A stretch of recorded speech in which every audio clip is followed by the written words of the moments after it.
Hello, and welcome back to Jethavanarama Buddhist Monastery. If you tuned in to last week's talk, I'm sure you're all waiting eagerly to find out what's up next. We have entered territory that I have promised that we will walk together for some time. And we're entering some of the really interesting, really exciting stuff. This is because we are beginning to understand how we work, how our mind works, why we understand the world in the way we do, why we respond differently, why we recognize things differently, our emotions, and why sometimes we lose control of ourselves, and how some people act differently to others, to the same response, or to the same stimulus, different response. How does that happen? Perhaps up until now, those who may not have come across the Buddha's teaching would have attributed such behavior to chance, maybe to the DNA makeup of human beings, perhaps to nurture, or maybe to nature, or perhaps to a higher divine being or entity, simply because you couldn't find an explanation to it. We've seen this when we go back in time. Our ancestors often attributed things that they didn't understand to divine intervention, because that way they felt that they didn't need to be responsible for some of the things that happened to them and to others through them. But in Buddhist philosophy, this teaching enables us to understand that we can take complete responsibility and we can take complete control over what goes on with us and through us. So this is not a teaching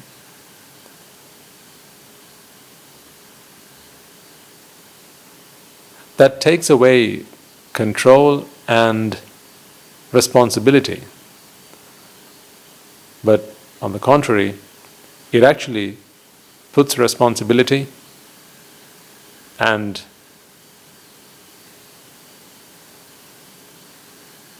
control back into our lives. This is one of the reasons I'm very fond of this philosophy. And I'm really excited to share these principles with you, because I feel that they will empower you to finally figure out why you think in the way you do, why you do some of the things you do, how you can transform the way you respond to events outside. Because the event itself may be out of your control. You're unable to influence the weather. You're unable to influence how other people behave in front of you. However, through your understanding of these principles, you will finally be able to control with precision and accuracy exactly how you want to respond to things. Once you get into grips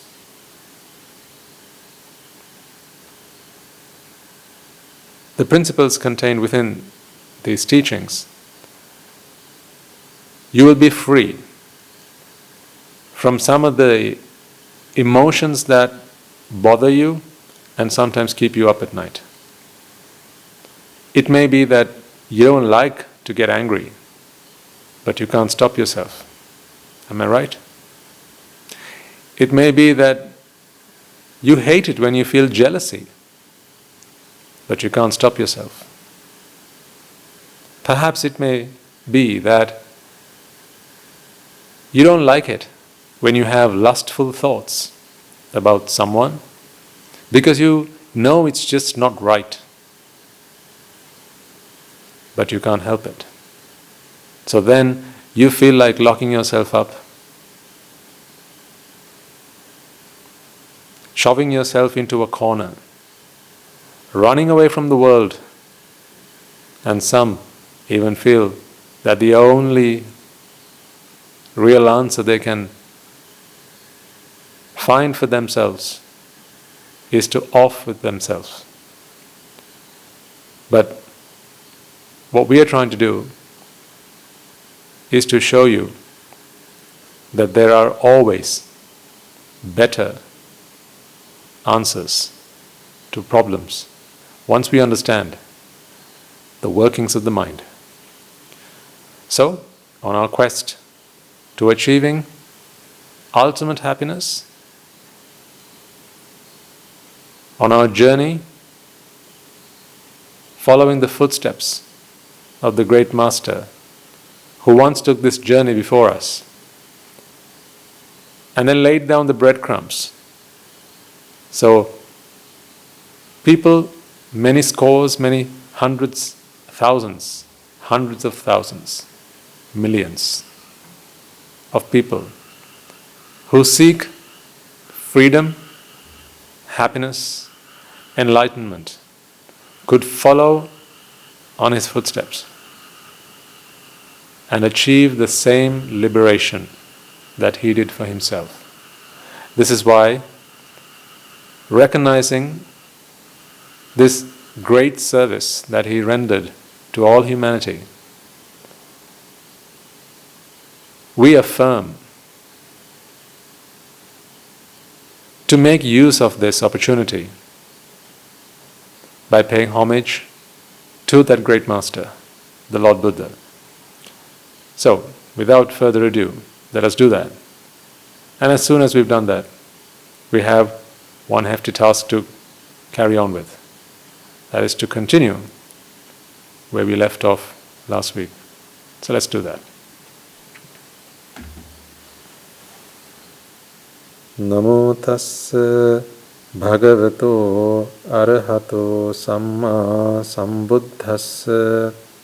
Namo tassa bhagavato arahato samma sambuddhassa. Namo tassa bhagavato arahato samma sambuddhassa.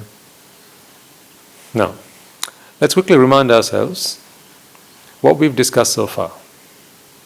Over the last couple of weeks, we took a dive into the workings of the mind. Now we know that the mind serves a purpose. It didn't just come into being for no reason, and it's not something that's going to be around with no purpose. The mind absolutely has purpose. It serves a function, 5 to be precise. And these functions are to receive, to register, to recognize, to respond, and to perceive.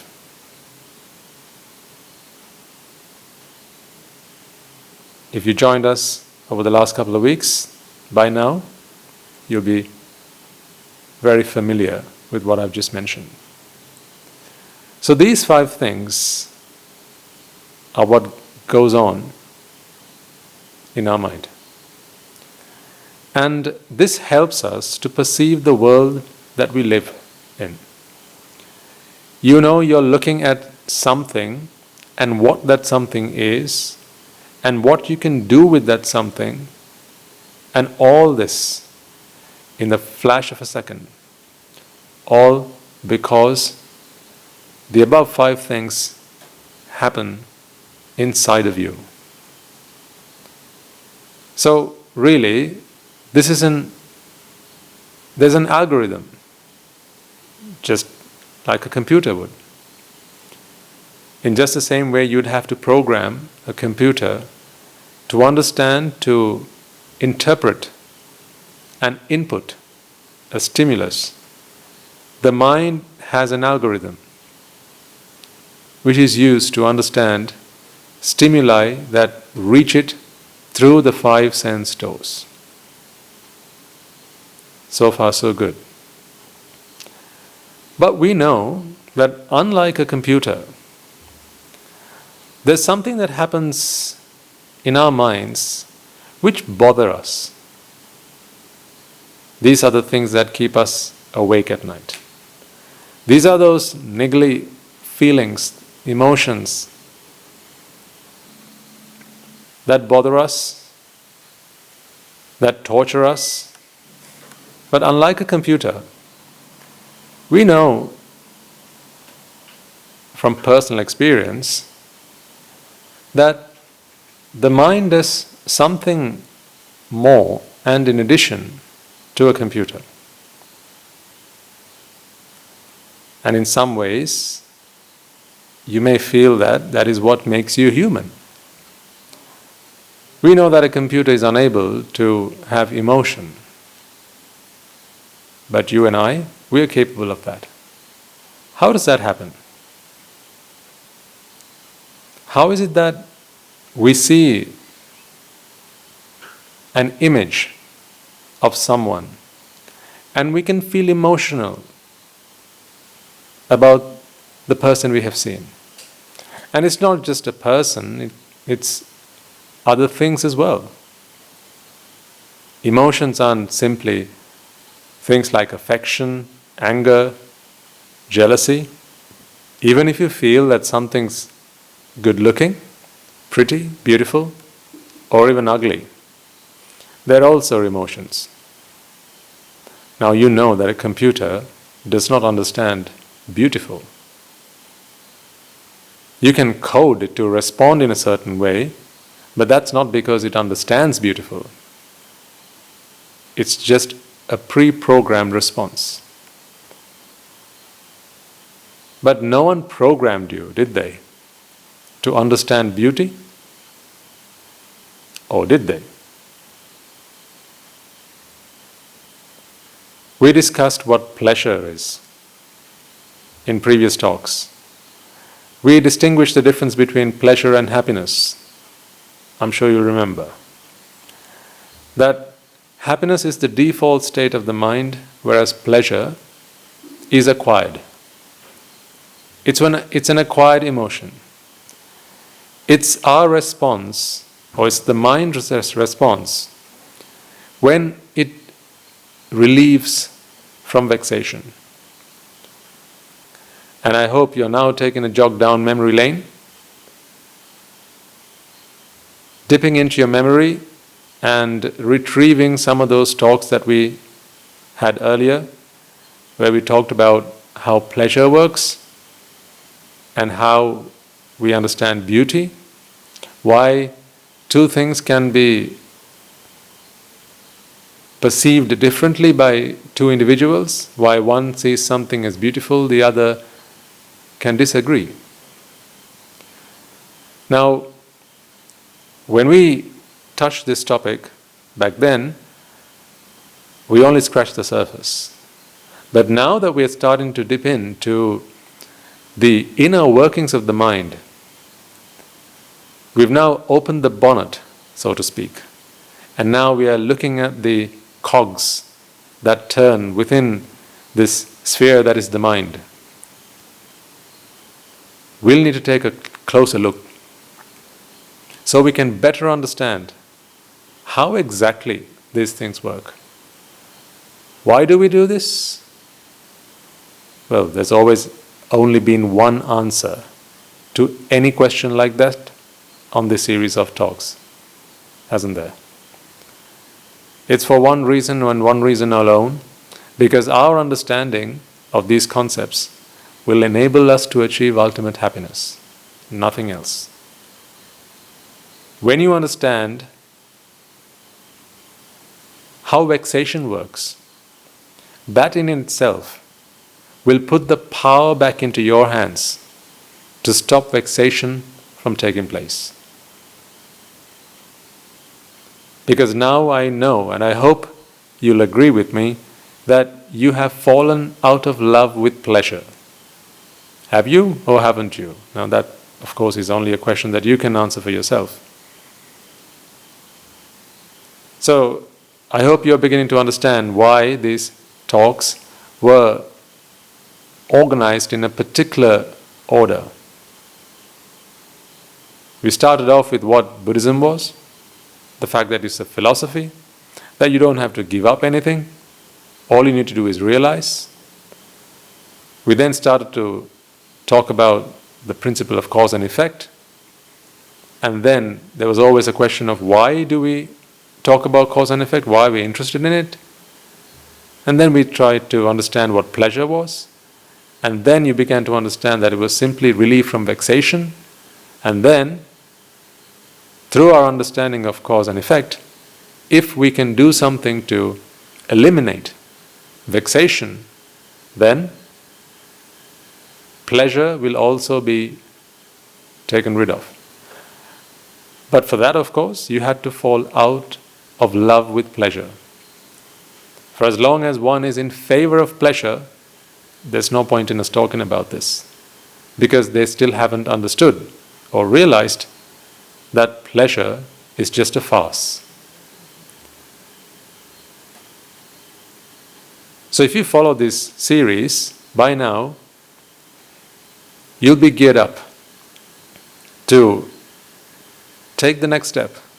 Because now we are going to take an atomic view at how the mind actually experiences these emotions.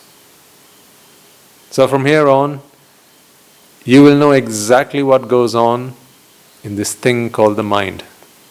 It may have been a black box to you up until now, but now, from here on, you'll begin to understand exactly how you work, how you respond to things, why you do the things you do, the way you do, and actually even how you feel about yourself. We'll start to talk about things like guilt and why it's overrated. Some people say that guilt is a really positive feeling, and they encourage it. But I think once you start to understand the inner workings of the mind, you'll begin to realize that actually guilt shouldn't really have a place. Certainly not on our path to happiness. All of this is to come. So, let's take a dip again.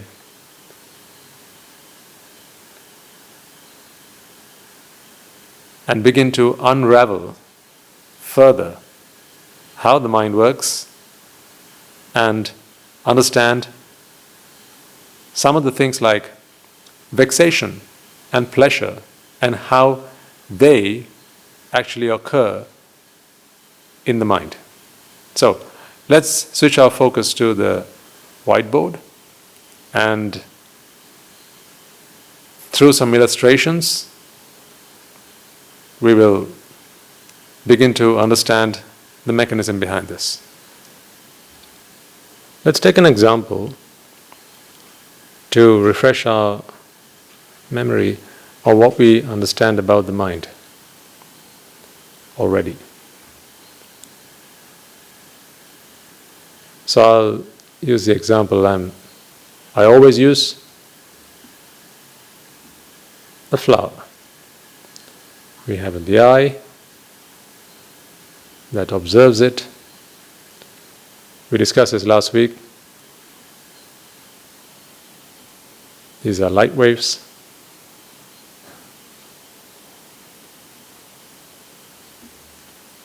And the eye then, of course, converts this into an electrical signal which goes to the brain. And the brain performs its job wonderfully by transferring an impulse or an impression on the mind. And as soon as this happens, we know that as soon as the mind receives this impression, it has the 5 things that it needs to do. What are these 5 again? Receive, register,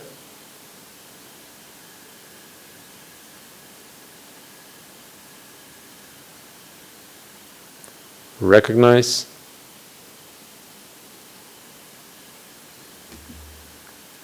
respond, and perceive.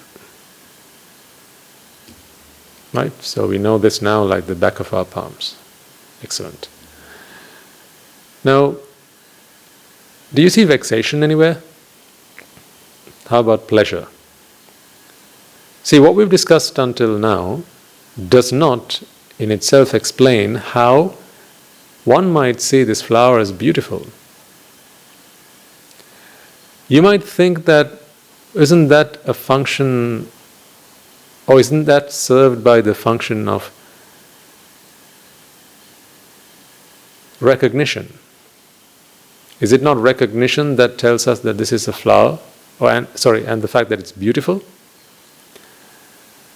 Well, if that were the case, then one must always find the same flower beautiful. But that is not true. Your opinion about things can change rapidly.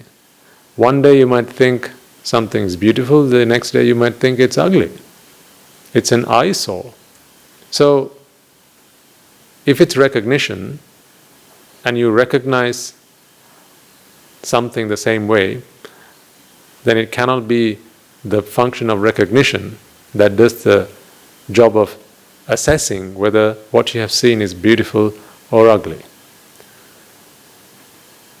It can't be any of the others, surely, but it may feel that it's somewhere hidden inside this. For example, one might think that it's perception. Isn't that part of perceiving that this flower is beautiful? Now, these 5 things happen in the minds of arahants as well. But an arahant does not find a flower beautiful. He or she will know that this is a flower, but he or she does not find the flower beautiful. And why is that? Well, if they did, then what would be the point of becoming an arahant? If beauty is what the mind experiences, not the eye, not the brain, but the mind, if beauty is something that the mind experiences, when it relieves from vexation, then that vexation should also be part of the mind. And if in becoming an arahant, their purpose was to free themselves from vexation, and yet they can still recognize this and perceive this as a flower, then none of these functions can be that which serves the purpose of vexation, or that which creates vexation. But I'm sure you'll remember from one of our previous talks that the mind has yet another function, and that is attachment. Now, I know that you know by now that vexation is caused by attachment. When the mind is attached to something, the mind expects it. And there is no bigger problem for the mind than that of expectation. Expectation is the root of all of this. Because what happens when the mind expects something? It will always be in one of two states. When the mind expects, in addition to doing these things, it's also doing one more thing, and that is attaching. So when the mind is attached to something, that's when we know we are expecting something. Just think about it on a macroscopic level. So this is very microscopic, atomic, but consider it from the perspective of your lives. You only expect something when you're attached to it. And whenever you're attached to something, you expect something of it. We've talked about numerous examples to understand this principle. So for instance, you'll have expectations of your children. You'll have expectations of your friends, of your family. You'll have expectations of your job, your health, your wealth, and so on. You don't expect things that you're not attached to. So there is no expectation that some random guy you don't even know performs well in his job, do you? That would be meaningless because there's no attachment there and therefore there's no expectation there. The mind's job in its purest form is to perform these 5 things. And these 5 things are essential. We talked about this last week. You can never have one on its own. It's all or none. So, the mind in its purest form has to perform all 5 of these functions. And that's all the mind is supposed to do. But the problem that we have is the mind gets hijacked. You know how it is when something gets hijacked, right? Oftentimes we've learned of the word hijack in the context of, say, an aircraft, a jet that can get hijacked. And what happens then is not what the pilot or the passengers of the aircraft want. The plane's journey or the flight journey is completely diverted and is in accordance with those who have hijacked. In much the same way, when the mind gets hijacked, the mind can no longer silently and obediently perform these 5 functions and they alone. The mind now has to serve the purpose or the intentions of the hijackers. And what is this? Who is this hijacker? This hijacker is attachment. Attachment, however, is rooted in, and we know this, ignorance. We've talked about this previously, but I will remind you as we go further how these 2 things are connected and what's it and why this leads to expectation. If you remember, the reason that the mind attaches is because it is ignorant about the very thing that it sets an expectation on. So for instance, remember we talked about a mother and her 2 children, the example of them going to school and taking exams, and the 2 brothers, the 2 siblings, one performs well in class, the other doesn't quite perform the same, but the mother has an expectation, a higher expectation on one and a lesser expectation on the other. Remember, there were the 2 kids, one who used to perform really well in class, always used to get the top grades, and then for him to come home and say, "Mom, I've come first in class," someone who's always first in class, there is not a great deal of pleasure that the mother experiences out of this. However, if there's someone who always fails, who's always lowest in their class, and they come home and say, "Mother, I've come second or I've come third in class," then that can be a great source of pleasure to the mother. Why so? Because, well, the mother's always in a state of vexation. A state of vexation about her two children, and more about one than the other. For the child who always performs well in class, there is no reason for the mother to be that vexed about her son. But for the child who does not perform all that well, of course, she's always in a state of fixation. She's always fearful. She's always worried that he might perform poorly. And therefore, when the result comes and it is beyond her expectations, then, of course, the amount by which one can outperform expectation is directly proportional to one's pleasure that is experienced through the course of that experience. So, why do I say this is a hijack going on here? Because the mind is only supposed to do these 5 things. The mind is not supposed to expect, because that is not the purpose of the mind. The mind is only supposed to perform these 5 things. But when ignorance creeps in, and what is ignorance after all? The ignorance that whatever it is that the mind receives, and in this case, the sight of this flower, when the mind is indoctrinated to think that this flower is beautiful, remember, this is simply an indoctrination. It's not something real. It's something the mind is made to believe. When the mind is made to believe that the flower is beautiful, now the mind begins to expect it. What is beauty after all? Well, beauty is pleasure.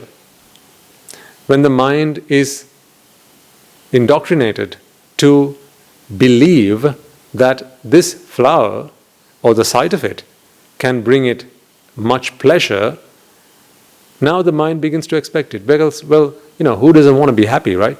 So, when the mind does not understand the difference between happiness and pleasure,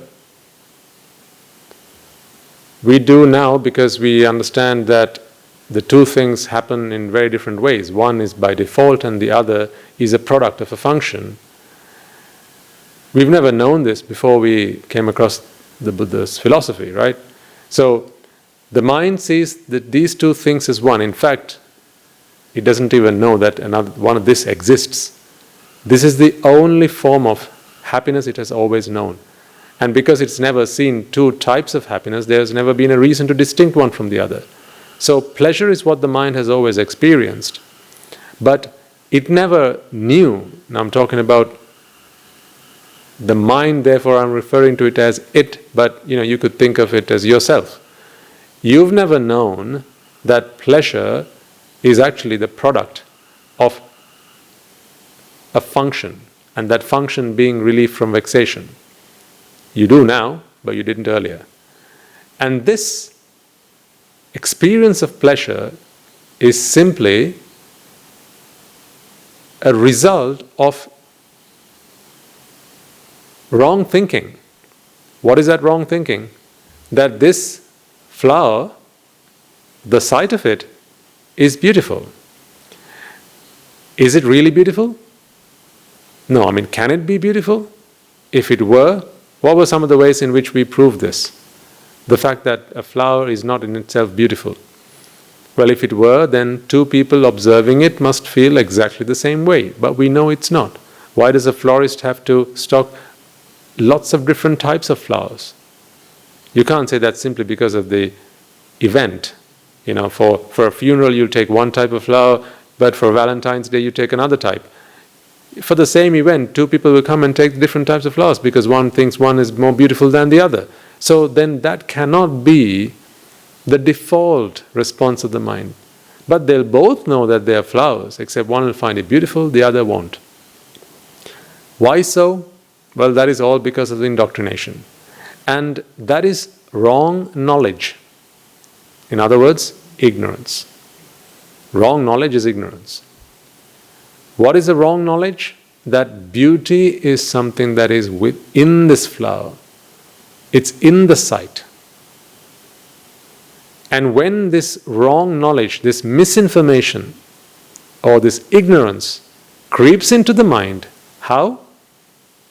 Through association. Association of what? Association of that fact. We learn things by associating, don't we? We learn things from what we listen. We learn things from the people that we associate because they tell us things, they teach us things. We learn things from reading books and articles and magazines and newspapers. We learn things from watching TV, browsing the internet, social media, and so on. We're always bombarded with all sorts of information, some of which we choose to accept, others we choose to ignore. And again, this choice of ignorance and choice of acceptation is really again based in what we already know and understand about the world. That's why if you know what an elephant is, if someone were to point out an elephant and say, hey, that's a rabbit, you're not going to accept that. Because it's almost hard-coded in your mind that this is an elephant, then there's no way you can tell me that this is a rabbit. So, but the thing is, we talked about advertising and how the fact that beauty does not really exist can be evidenced by the fact that advertising is needed for people to accept that something is beautiful. You know, just the very fact that there's advertising is also again proof that beautiful is only an opinion, right? Because if it really existed, then why would you need advertising? Everyone would think the same about whatever product that's available on the market. Why do you need to say that this tastes delicious, or this looks beautiful, this is gorgeous? Right? You wouldn't need that. Everyone would accept it on first sight. But it doesn't work like that. Therefore, we know that this is misinformation. Ignorance is just that. Ignorance is wrong information. It's when you accept something that is not true. That's when you'll have to say that the mind or you are ignorant. So when you're ignorant, or when the mind is ignorant, to be more precise, the mind now thinks that beauty is something that is in the flower. It's part of the flower, it's part of the sight, or it's part of this impression on the mind. So really, when the mind is ignorant about beauty, and the fact that beauty is simply a manifestation of pleasure, the mind thinks, right, this is an ignorant mind thinks that it not only receives the mental impression of this image, but it also receives beauty. That's what the mind thinks. And the mind thinks that it not only registers the sight of the flower, but it also thinks, guess what? That it registers beauty. And the mind thinks that it not only recognizes the flower, but it also recognizes beauty. You see how this goes wrong? And ultimately, the mind perceives that it's not just the flower, but I have also perceived beauty. All because of what the mind thinks is true. You know, these 5 things work on a foundation of knowledge. How we understand the world has a great deal to do with how these 5 things operate. So this is the environment. this knowledge. And that knowledge can be twofold. It can either be true or it can be false. And if it's true, in other words, truth about the world, truth about sights, truth about sounds, smells, taste, touch, and mental thoughts. Because we discussed last week, these are the 5 things that come to the mind, right? If this knowledge that the mind holds is the truth, then that is called wisdom. If this knowledge is false, then that's called ignorance. If the mind's ignorant, what happens? If the mind's ignorant, the mind now thinks it has this preconception, it's predisposed to thinking that receiving, registering, recognizing, responding, and perceiving, all these things are not to do just about the sight of the flower, but also the beauty that it brings to the mind. Now we know clearly that beauty is not something that the flower or this sight can bring to the mind, because it's not something that is contained within this. But does an ignorant mind know this? I mean, that is what ignorance is after all, not knowing the truth. So the mind is always knowledgeable, but not always the right kind of knowledge. You'll always know something about almost everything, right? So just because you're knowledgeable doesn't mean you're always right. If you hold the right knowledge, then that knowledge will serve you well. If you hold wrong knowledge or ignorance, then no good will come out of it. So the mind is always knowledgeable. The mind always has an opinion. The mind always has some preconceptions about these impressions that are received on the mind. And when it's ignorant about those impressions, attachment arises. I mean, no wonder the mind wants to attach. Remember, attachment is also a function of the mind. That's why I said, in addition to these 5 functions, attachment also happens. This is a 6th function. It does not happen in the minds of arahants. Why does it not happen in the mind of an arahant? Because an arahant is not ignorant. What is ignorance after all? The ignorant is wrong or false knowledge. What is false knowledge?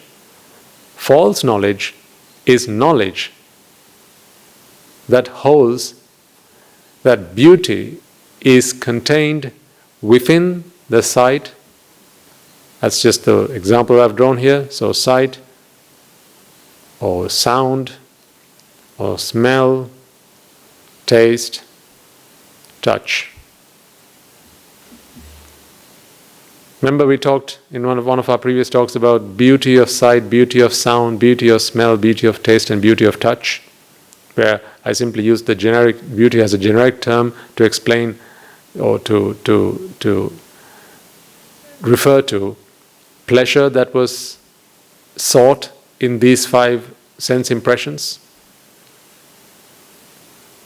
Right? So, if, and this is a big if the mind bears this knowledge that there is beauty in sight, that there is beauty in sound, that there is beauty in smell, taste, and touch, that beauty is an intrinsic part of these impressions, these sensual stimuli, then of course you can expect the mind to await that beauty. Just imagine something like this. Let's say someone was to deliver a parcel, right? And we were expecting for them to deliver the parcel and say a free gift with that. If you were to expect a free gift to be delivered with that parcel, then when you know that the delivery guy is at the door, you're not just expecting for them to hand over the parcel to you, you're also expecting for them to give you that free gift, right? But what if there was no such thing? What if there was no free gift with the purchase you made? It was whatever you paid for, and that was it. If that were true, but the mind still believes that a free gift is to be received, then, of course, you're going to expect it. The same thing happens here. This free gift or beauty, the mind expects to receive from these stimuli: sight, sound, smell, taste, and touch. It's merely an expectation. It's never going to be something that is going to be delivered. So the mind always waits by the door, hoping that in the next impression that the brain delivers to it, it will receive it. It's like, imagine that there were lottery tickets that there was no chance that one could win the jackpot. Let's imagine that there was one of those scratch cards where if you were to match 5 of the same thing, then you'd win some prize money. But let's say they never printed one like that. Right? Now, how many cards would you have to buy and scratch to win that prize? The answer is none. But what if you didn't know that? What if you were of the impression that, no, one of these days, one of these cards is going to be that prize money. I'm going to hit the jackpot. I know I will. And you just keep on scratching. And each time paying for a ticket, because you won't get them for free. You're going to have to buy them. But what if it was fraud on their part, and there was no way, not a snowball's chance in hell, that you were going to win the jackpot because they never printed one which had all the matching pictures to win the jackpot? If that were the case, then any knowledge or any preconceptions that one might have of winning this jackpot would all be ignorance, wouldn't it? Because that would be false knowledge. But here's the worst thing about false knowledge. Whenever someone holds some kind of knowledge, they always think that's right. When you're ignorant about something, do you know you're ignorant? I mean, would you deliberately be ignorant about something? How does that happen? That can't even happen. Could you deliberately, intentionally be in the blind about something? You can't do that. I couldn't convince you that an elephant were a rabbit because it's just impossible. You can't fool yourself, can you? You know when something is true. You can't all of a sudden just ignore what you know or just completely erase it from your mind. It doesn't work like that. So the thing is, whatever knowledge you have, you're always of the opinion that it is true. Be that the right knowledge or wrong knowledge. So whether it is right or wrong is not something that you have control of. Whatever knowledge you hold about something, you will always think that is true. Now, for instance, if you thought that someone you meet on the street and say, do you want to guess, or you might say, I know you, don't I? Isn't your name, and you go, isn't your name John? And the guy goes, no, I'm not John, I'm Andy. Now, when you say, isn't your name John? And that knowledge that you have, you think is true. You think that is right. But you're wrong. That was not John. That was Andy you met on the street. So then Andy says, no, actually that's not my name. My name's Andy. Ah, okay. So now you think, okay, I had some wrong knowledge. This was not John, this was actually Andy. And then a few moments later, the guy says, haha, actually I got you. My name was actually Sam. And now you think, why did you say your name was Andy then? Right, so your name is Sam. So now you think the guy's name is Sam, and now you think that's the right knowledge. Previously, you held Andy as right knowledge. Prior to that, you thought John was right knowledge. What if when he said his name was Sam, he was lying yet again? How do you know? This is the problem about knowledge. Whatever you know, you think you know it right. And so when the mind is ignorant, the mind does not know that it's ignorant.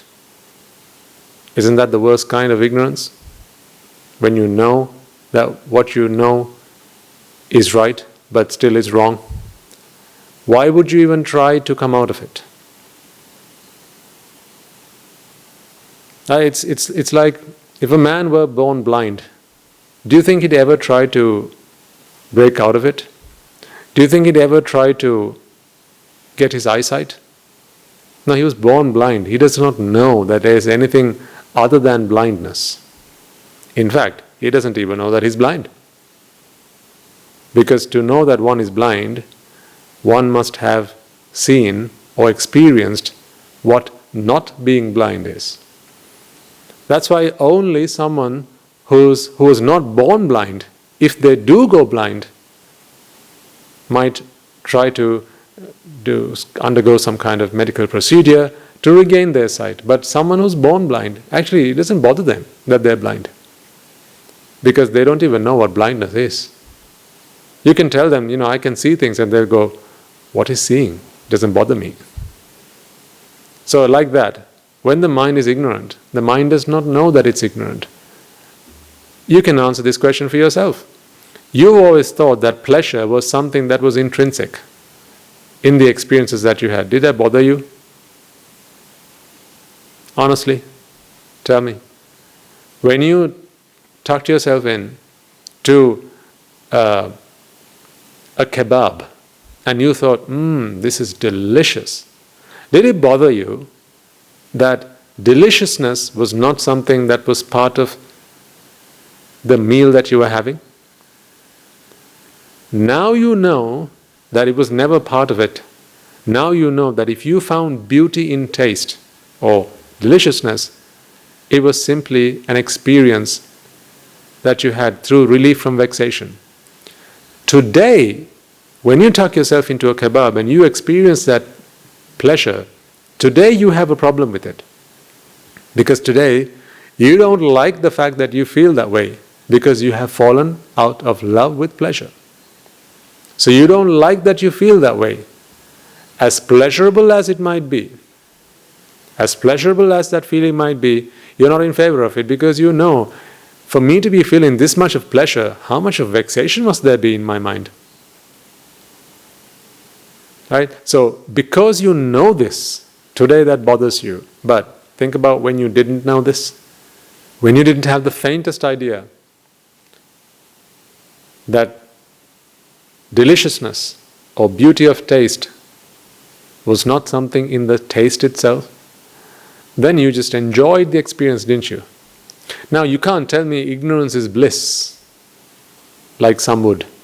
Because, some people who simply don't get this, they'll turn around and say, well, Bhante, we were doing just fine until you came and told us that this pleasure is an experience that the mind goes through when it relieves itself from vexation. Why did you tell us that? Until then we lived just fine. Well, that's not so true, is it? Because even though you didn't know that pleasure was relief from vexation, did that not make it relief from vexation? You don't need to know something for it to be that way. Whether you agree or disagree, whether you accept or not, that there is such a thing as black and white, well, there is. your knowledge of it or your ignorance of it has no bearing on the truth about the world. So what is true and what is false is a function, or what is true and what is false is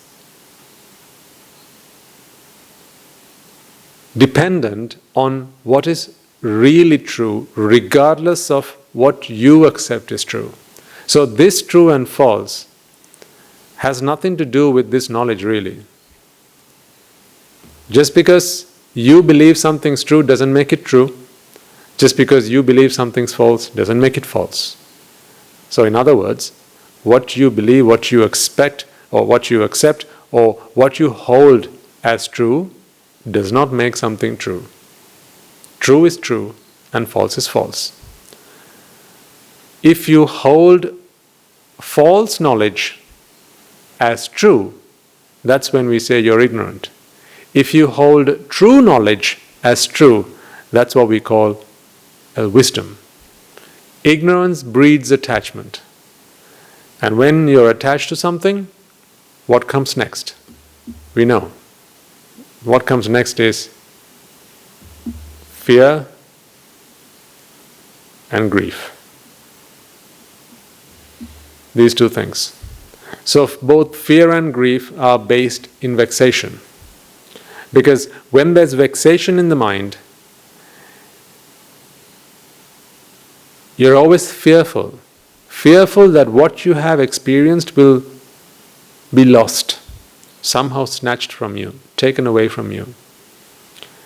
Or there's grief after the fact, when you lose it, when it has been taken away from you, when it has been stolen from you, then there's grief.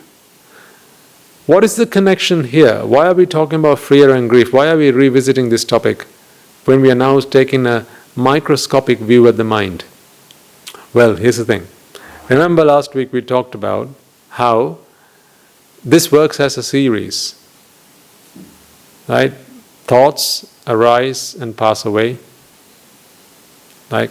And this was a visual representation of that. Thoughts arising and passing away, right? On an axis of time. Now, I explained to you that each one of these are individual thought moments. None of these occur at the same time. No two of them occur at the same time. There's always ever only going to be one thought moment. Now here's the thing.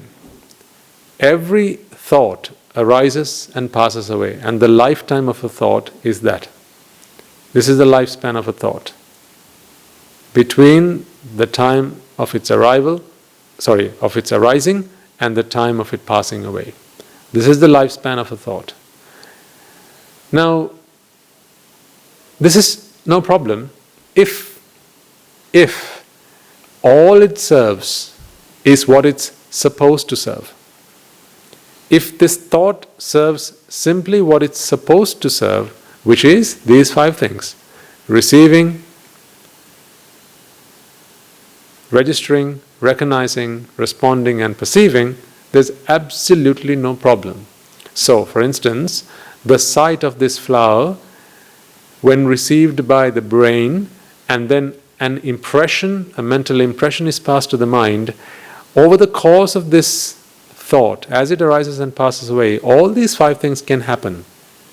So, receiving, registering, recognizing, responding, perceiving, right? All these 5 things can happen in the course of this thought, in its lifetime. And the same thing will happen again, yet again.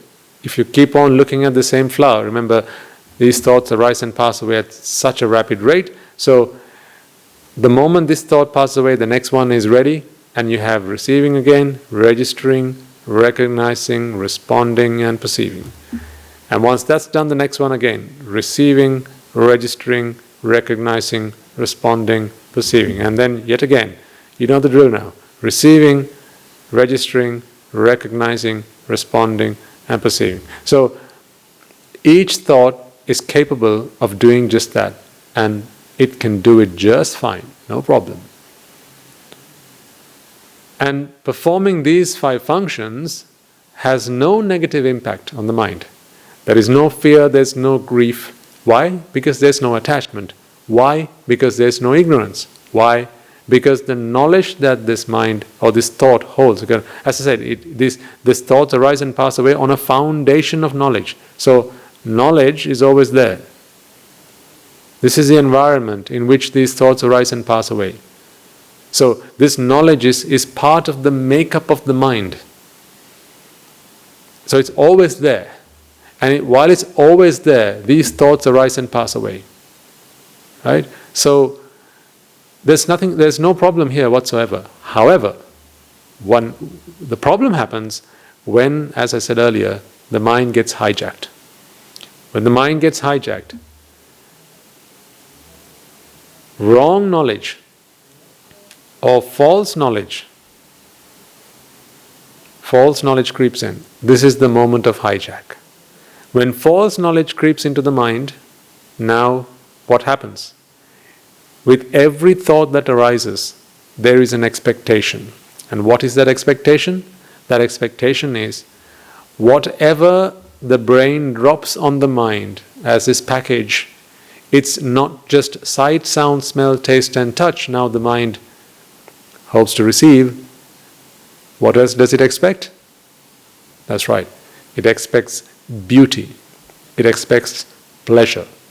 So it expects to receive not just the sight or the sound, smell, taste or touch. It expects to receive pleasure. It expects to register pleasure. It expects to recognize pleasure. It expects to perceive pleasure. But is pleasure something that can be delivered to the mind? Or is pleasure a product of a function that happens within the mind? Now we know this.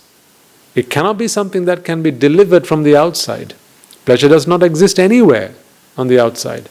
It's an output, it's a product of a function within the mind. And that function, of course, we understand now is vexation and then relief from vexation. Now here's the thing.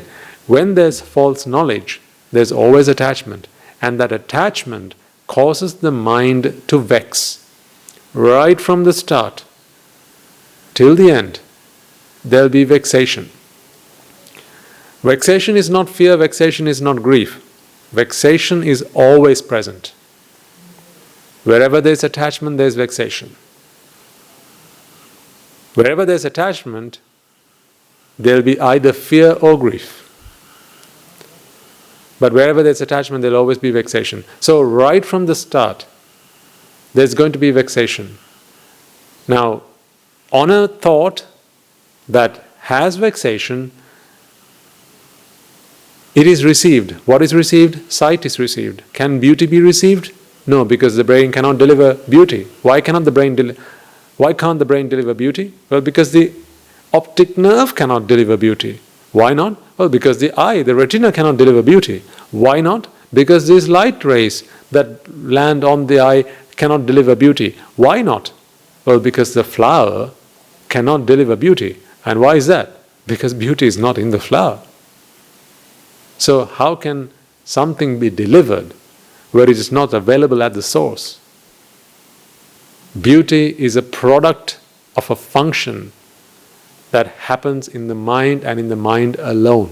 If you were to take out everything that was mental, not as in insane mental, anything, if you were to take out all minds off the surface of this planet, beauty would not exist. Beauty only exists in minds, right? Because it's a product. It's actually, you can't say that it actually exists in the mind. It's a product of a function. And for as long as that function takes place, then beauty can manifest. So, right where this thought arises, there's fake or false knowledge. And where there's false knowledge, there's attachment. And where there's attachment, there's vexation. So vexation starts right from the beginning. And is beauty delivered? No. But is there no expectation of beauty? Well, there is. Why is there expectation of beauty? Because that is what this false knowledge is. What is the false knowledge? That beauty is to be expected, like that free gift. Standing by the door, waiting for the postman or the delivery driver, hoping to not just receive the parcel, but also a free gift. But there's no free gift. You don't know there's no free gift until the free gift is not delivered. But what if you just kept on expecting that? Next time I'm sure I'll get it. Oh no, the next time I'm sure I'll get it. I'm sure the next time I'll get it. And you just keep on expecting it, but never does it come. Because for as long as there's this false knowledge, for as long as the mind believes that beauty can be delivered from the outside, it will always expect it, regardless of how many times it is disappointed. Let me emphasize it again. Regardless of how many times the mind is disappointed, it will keep on expecting it. Why? Because that expectation is based on this false knowledge. Only and only when this false knowledge is replaced with true knowledge or right knowledge, in other words, wisdom, will the mind stop expecting. Will the mind stop expecting beauty? And when the mind stops expecting beauty, it only receives what is delivered. Is there a problem? There's no problem. There's no reason for vexation. There's no reason for disappointment. Therefore, there's no reason for fear or grief. But let's just quickly have a look at what happens when there is vexation. When there is vexation, receiving, registering, recognizing, responding, and perceiving happens. That happens anyway, because any thought has to serve those 5 functions. Those are the most basic functions that any thought serves. This attachment function is a separate one, and it's in addition to these 5 things, and only happens in the minds of non-arahants. So from the pruthugjanas, or those who have not understood the Dhamma one bit, to those who are in the process of going through this transformation until the point of becoming an arahant. So that attachment breeds expectation, and that expectation is for beauty. So what happens? At this point where it's waiting for the free gift, what is this free gift again? It's an analogy for beauty or pleasure, right? So the mind's waiting for it. The mind's waiting for it, fearful that it may not, because it likes it, it wants it. Whenever there's an expectation, there's always going to be fear. What if I don't? What if I'll never? But the thing is, the mind never thinks it's never going to. That's why it keeps on expecting it. But remember, each of these thoughts have to be treated as an individual thought. So wherever there is false knowledge, it matters not that the previous thought was disappointed. This thought will just keep on expecting it, as if it knew nothing about what happened just a moment ago. That's the way it works. So at this point, it's expecting beauty. And does beauty arrive? There's no beauty to arrive. That's why beauty does not arrive. So, but it's waiting. It's a waiting game, and therefore there's fear. You know, whenever there's a waiting game, there's fear. What if not? Right? There's the what if feeling. You know, what if it doesn't come? What if it breaks? What if they disappoint me? So that what if fear is always there. And then what happens? At this point, this relief from vexation happens. Why is there relief from vexation? Well, because the mind is waiting for beauty. That beauty does not arrive, but what arrives is this sight, sound, smell, taste and touch. And the mind, what it does is, it waits for that, with that expectation that these 5 things will be received on the mind, and whenever it, for as long as it keeps on waiting, it's in that state of vexation, but ultimately the mind does not receive beauty. So what happens then? The mind realizes that there is no hope of receiving beauty. Why? Because beauty was never going to be part of the package. There was never going to be a free gift. And what happens then? All hope of receiving any kind of beauty is lost. And now the mind falls into grief. Why grief? It's just not coming. Beauty is just not coming. We waited for so long and it's not coming. And alas, this thought just passes away, grieving that no beauty was received or experienced. What happens with the next thought? The same thing happens again. It starts off again with vexation. Why vexation? Because there's attachment. Why attachment? Because there's false knowledge. It starts off expecting beauty, right? And when there's expectation, there's fear. So it starts off fearful. Might I not? Will I be able to? And then, at this peak, it realizes beauty is never going to come. So what happens then? It passes away, because it's time to pass away. The mind can't just, stay here all day waiting for, well, let's see if beauty is going to come. That's not how the mind works. It just doesn't work like that. That's not its mechanism. So as much as it wants to wait and linger around in the hope that beauty is going to come, it can't do that, because it can only live for its lifespan. So it's now time to pass away. And has beauty been received? Oh no. So what happens now? Of course, grief. Now it's time to grieve. Why? Something you were waiting for never received, never arrived. Now there's never going to be a chance again to experience this. And that's the grief that's experienced. And what happens in the next moment? The same thing happens, and the same thing happens, and on and on and on and on. Whenever there's attachment, wherever there's attachment, it's only these things that have ever happened. Fear and grief. Always waiting, hopeful, fearful. Might I? At some point, will I? Hopefully, fear, but never received. And once the waiting game is over, when it realizes that there's not going to be any chance that I'm going to get it anymore, it's time to pass away. And now it's back to grief. So fear and grief, fear and grief, fear and grief, time and time again. If this is not suffering, what is? In every thought that arises, this torment takes place. Excuse me. One might ask, Bhante, but are you sure that this happens in every thought? Excuse me.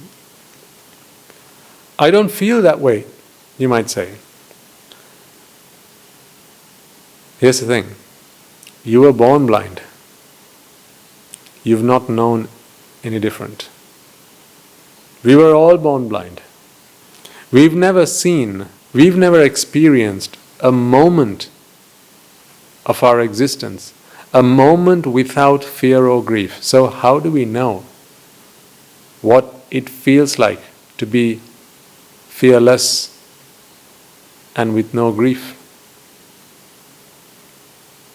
That's why the experience of an arahant is not something we can have just now, but through wisdom, our intellect allows us to know what it must be like. It must be so cool, so soothing, so relaxing, so free of fear and so free of grief. Is that something we can experience just now? Not quite. But as we progress in the Dhamma, the experience of fear and grief do start to dwindle, and they reduce in their intensity. It's something you will begin to experience as you progress in the Dhamma. But the moment of complete fearlessness, that experience of completely being free of grief, will only be experienced once you actually become an arahant. That is, when the mind is completely free of expectation, therefore completely free of vexation, therefore completely free of fear and grief. That is where we are heading. What do we need to do to get there? Simple. To get it into our heads, to get it into our minds, that the knowledge that we hold about the world, we have always held about the world, is incorrect. You don't have to take it at face value. This is why I'm helping you understand through these illustrations, through logic, rhyme and reason, that this is what goes on in the mind. And what's happening right now is happening, but it shouldn't be happening.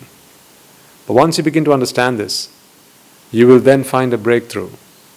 And once you have found that breakthrough, it's then going to be just a journey of deliberate work and endeavor. Through that effort, you can achieve a state of freedom.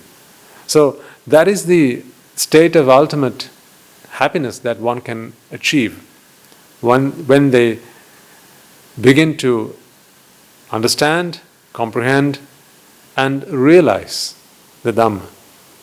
So that's where we are heading.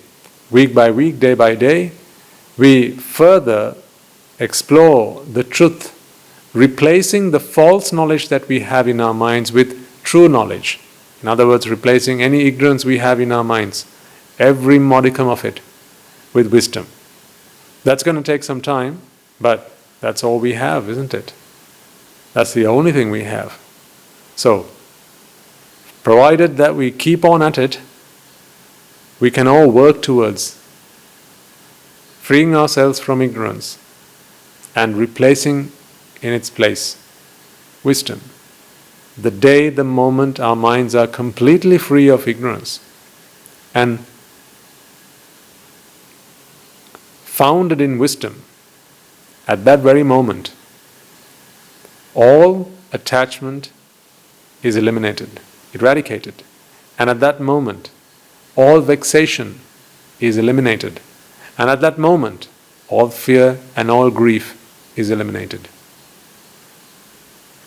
Come along with us, and I promise you that that destination is not going to be too long or too far from here. But for today, I'm going to leave you with that. Do take some time to go back and revisit this if you have a moment, because it will be useful to play back some of these ideas in your mind, and also, of course, dip into the lab of life and bring up some examples, some of your own experiences, and see how that relates to what we've just discussed here. In our future talks, I will use further examples to help further understand this, and they will, I'm sure, help you to better relate to this knowledge, to this newfound knowledge. And it's through that comprehension in itself is actually chipping away at ignorance and replacing in its stead wisdom. That is what comprehension is. And that comprehension takes place when you become knowledgeable, when you begin to understand the truth, that is the Dhamma, and that's what we are here to help you do. So, more of that next week. But before we conclude, let us take a moment to transfer the merits we have acquired and pass on and be grateful to all those who've helped us get this far. All right.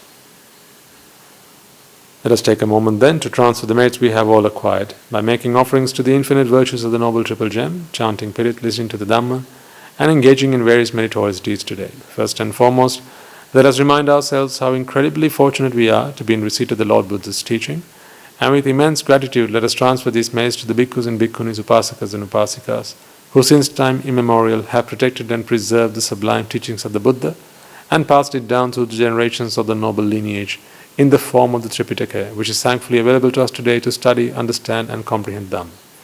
There is also transfer merits we have acquired to all members of the Mahasangha present throughout the world, including the chief prelates of all of the chapters, who have dedicated their lives to the noble path and have committed themselves towards the betterment of all sentient beings. Let us not forget that among them are the monks and nuns resident in your local temples and nunneries, who have always been by your side through thick and thin, come rain or shine. Let us also transfer these merits to our teachers and all other monks resident at this monastery, as well as the Anagarikas and Anagarikas attached to the monastery. Let us take a moment to transfer these merits and express our gratitude to those who make great efforts to disseminate the teachings of the Buddha, be that by transliterating these talks, sharing them out with others, or inviting others to join them. And may through the power of these merits, if any of them have been born in the woeful plane, redeem themselves and be born in the blissful plane. May through the power of these merits they abstain from the unmeritorious deeds, fulfill the meritorious deeds, fulfill the noble eightfold path, and attain the supreme bliss of Nibbana. Sadhu, sadhu, sadhu. Let us also transfer the merits we have acquired to our devotees and friends of the monastery, who for the sake of merits continue to sustain the Mahasangha. This includes everyone from those of you who have contributed to the construction of the monastery to those of you who provide the Mahasangha with shelter, alms, robes and medicines, as well as those who have passed on their know-how and continue to extend their well wishes. May through the power of these merits they abstain from the unmeritorious deeds, fulfill the meritorious deeds, fulfill the noble eightfold path, and attain the supreme bliss of Nibbana. Sadhu, sadhu, sadhu.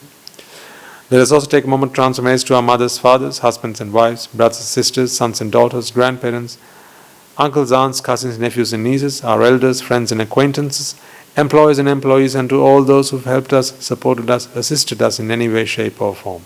And by the power of these merits, may they be healed of any physical and mental ailments and overcome any obstacles to their spiritual progress.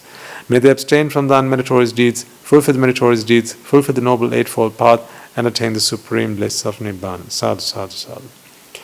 Let us also take a moment to transfer merits to our devas, brahmas, spirits and demons, primarily the Sakadeva, as well as all the numerous gods and deities who are committed to protect and fulfill the Sambuddhasasana.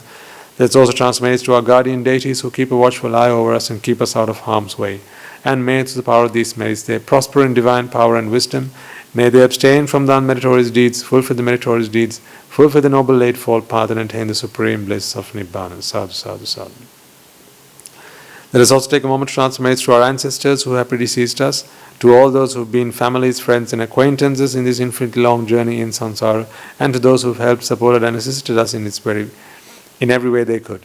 Let us also transfer merits to the members of the armed forces as well as the police force who have sacrificed their lives to protect the peace and harmony of our nation, and may all those who have lost their lives in the war, be their friend or foe, rejoice in the merits we have acquired today.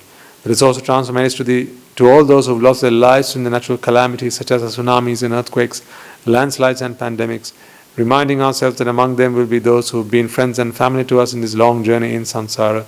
Let us take a moment to transfer these merits to them. And may through the power of these merits, if any of them have been born in the woeful plains, they redeem themselves and be born in the blissful plane. May they abstain from the unmeritorious deeds, fulfill the meritorious deeds, fulfill the noble eightfold path, and attain the supreme bliss of Nibbana. Sadhu, sadhu, sadhu. And let us all resolve that may through the power and blessings of all the merits we have acquired throughout the day, we be able to witness the advent of many hundreds of thousands of Arahants on this blessed land. And finally, may through the power of all the merits we have acquired throughout the day, you and I and everyone who's helped make this program a success become an Arahatan Vahanse or an Arahatharanin Vahanse in this very life itself and in the era of the Gautama Supreme Buddha itself. Sadhu, sadhu, sadhu. And on that note, we will conclude today's talk. Looking forward to speaking to you next week. May the blessings of the Noble Triple Gem be with you all.